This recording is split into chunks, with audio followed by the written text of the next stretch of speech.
અરવલ્લી જિલ્લાના પ્રસિદ્ધ યાત્રાધામ શામળાજી મંદિર ખાતે હોળી પર્વ નિમિત્તે પરંપરાગત રંગોત્સવની ઉજવણી કરવામાં આવી હતી।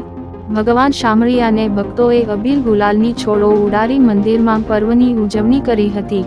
આજે ભગવાન શામળિયાને ચાંદીની પિચકારીથી રંગ લગાવાયો હતો। વહેલી સવારથી મોટી સંખ્યામાં મંદિરમાં ભક્તો ઉજવણીમાં જોડાયા હતા।